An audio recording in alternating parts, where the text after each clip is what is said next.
Hall of Fame fighter Floyd Mayweather, self-proclaimed TBE the best ever, says Naoya the monster Inoue needs to come to America. And let's get into why he said that. This is King Demetrios with Next Gen Combat Sports TV, and I'm back at it with another one. Before we get started, I just want to say please like, share, and subscribe, and we're going to get straight into it. So, Floyd Mayweather recently came out with an interview on Fight Hype stating that Inoue needs to come to America. So, why is he saying this? He's saying this because he says that Inoue needs to submit to random American-style blood and urine tests. And you know, that sounds like a pretty good valid point, but it sounds kind of familiar. It sounds familiar. I think that's some of the same things he said about Pacquiao. And it's funny because he says these things when in reality, Naoya the monster Inoue has already been submitted to blood tests and urine tests because they have VADA over in America as well. But sometimes we don't think about those things. I guess we think about America as being the only place to have those things. But you know, this is just another situation where Floyd Mayweather, he tries to discredit certain opponents from certain places in the world, you know, while he's upping his fighters, aka gervontadavis. And in this situation, he was just kind of, you know, going in on what he thinks Inoue should do and how he should be respected. And it's funny because, you know, Floyd Mayweather, he always says, you know, hell of a fighter, you know, all credit to him, and then proceeds to discredit said fighter, you know. So, I mean, in any way, that's his opinion. But the funny thing about it is all of these talking points are kind of the same things that some of these YouTubers say, but he's come out and said them. So I guess he felt if these random YouTubers can get a whole bunch of people on his team speaking of these certain topics, then he can do the same thing himself, and he can kind of get that same type of validation from fans that think Inoue should do that think Inoue isn't as legitimate as a champion unless he does that.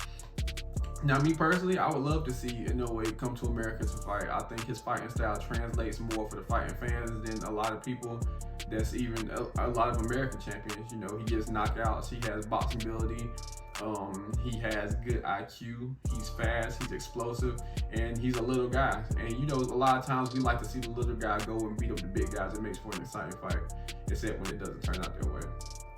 But another interesting thing he said in this video was, oh yeah, you know, we talk about Inoue being pound for pound. When is gervontadavis going to be pound for pound? Maybe when gervontadavis starts to do pound for pound things. And before I go into this, I'm not going to try to sound like a gervontadavis hater, but if you get to this point in the video, tell me what I'm saying is not facts. Gervontadavis is a 1 division champion. I believe it was a 130 belt that he had.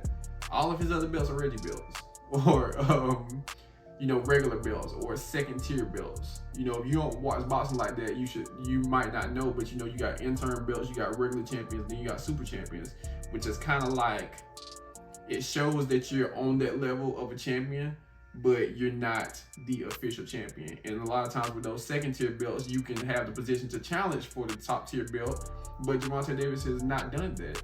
And also, gervontadavis, he hasn't fought any type of, you know, pound for pound status fighters.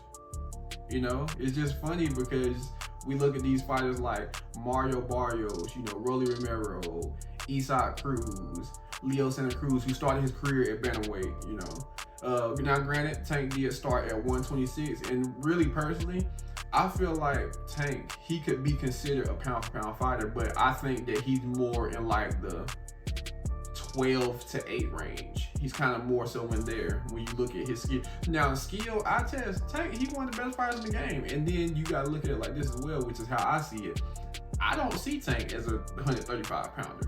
Tank is small. Tank is 5'5". You know, he's got a nice solid build. You know, he got big arms. You know, he built big crossing back, but he got short arms. He relies mostly on his quickness and athleticism as well as his power. And that's just so funny as well. I just want to make this other point. We look at Naoya the monster Inoue and we say, oh, you know, he's knocking all these guys out. You know, he's knocking these guys out. You know, we need to test him. Tank and Inoue are the same size. And Tank is knocking out way bigger dudes than Inoue. At least Inoue is knocking out 115 pounders, 118 pounders, 122 pounders. Tank knocked out Mario Barrios and Ryan Garcia. Granted, they were weight drained, you know, and that's another reason why Tank is not considered pound for pound to many people. The bigger fighters that you beat have been weight drained. And then some of the top guys that you beat who were smaller guys were guys coming up to your weight class. So granted, you know, Tank passes the eye test, he performs well, he does all those great things. But when we talk about pound for pound, it's accolades, skill set. It's more of a what have you done for me lately type of deal. And you know, Tank, you know, he sells tickets. You know, he bring the girls out, he do all that good stuff. But when we talking about pound for pound skills, I mean pound for pound, you know, accolades and the whole picture, he just doesn't fit that bill. But in terms of Floyd talking about the catchweight fight with Inoue, I think that's a good idea. I think that's a really good idea. I think that it should be between a 128 and 132 catchweight. And I'm saying, I know Inoue is too honorable to might even do this, but I'm saying they should put a rehydration clause on Tank, because that's what he do. And you know, he gets credit and his fans cheer him on, so put a rehydration clause on him, you know. And another point I wanted to get to that Floyd mentioned in the video was, he said Nonito Donaire was close to 40 or around 40 years old. You know, that's always the narrative around the first fight with Naoya the Monster Inoue and Nonito Donaire. Oh, he was 40 years old. He wasn't 40 years old. He was 36. He was going to turn 37 in a few weeks, I think. But you know what the funny thing about that is? The funny thing about that is, I think Floyd Mayweather was about 36 when he beat Canelo Alvarez. And he beat him pretty handily. Granted, Canelo was, what was he, 22 or something like that? You can fact check me on that. But he pretty much whitewashed him. So in no way, being around 25 or 26 at the time, for him to struggle with a Hall of Fame, a future Hall of Fame, Nonito Donaire, one of the best little guys of that division, 5-division world champion, for him to struggle with him, you know, I mean, it happens like that sometimes. But that just showed you the grit, the determination he had to have that type of fight, to face that adversity, have his orbital bone eye split open in the second round, and to still come out on top and completely outbox. If you watch the fight, Nonito Donaire won no more than 4 rounds. Like, he was clearly getting outboxed. And that fight also showed you that the monster could fight off the back foot. You know, so in terms of that, and then he obliterates him the second time, you know, these are just little nitpick things that they try to do to discredit the monster in a way. And you know, I mean, and they'll probably never give him his credit, a lot of people, until he beats some of their favorite fighters. But like I was saying earlier, going back to the catchweight, yeah, I think they should. But you see how they talking about it now. You see how there's some people, oh no, the monster don't need to do that. You know, Tank, he's too big. And then some people say, oh, Tank don't need to fight him. He's too small. He's not going to get no credit. He's too small right now. What I'm saying is, let the monster keep climbing up. Let the monster keep, you know, doing this thing, you know, clear out 122. Because he probably going to clear it out in about 2 or 3 more fights, because them dudes not messing with him, honestly. Because Stephenfulton was really the best guy down there. You know, get his feet wet at 126, and then maybe his jump up fight, and we don't know, the monster might want to skip a weight class. He might want to skip 130. But like I said, I think he should, you know, hang around 126, 130, and then finally move up. But you know, we're gonna see how it plays out.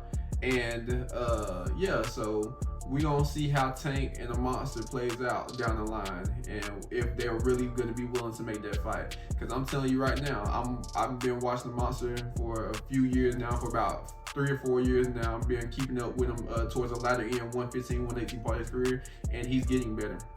You know, Tank's getting better too. I will not deny that. But when they clash, it's gonna be something to see. And whether Tank goes to Japan or the monster Inoue comes over to America, it'll be a big fight regardless. I think that fight will do $150 million, maybe $200 million, depending on the marketing, depending on, you know, how well everybody gets involved and how the monster translates to America.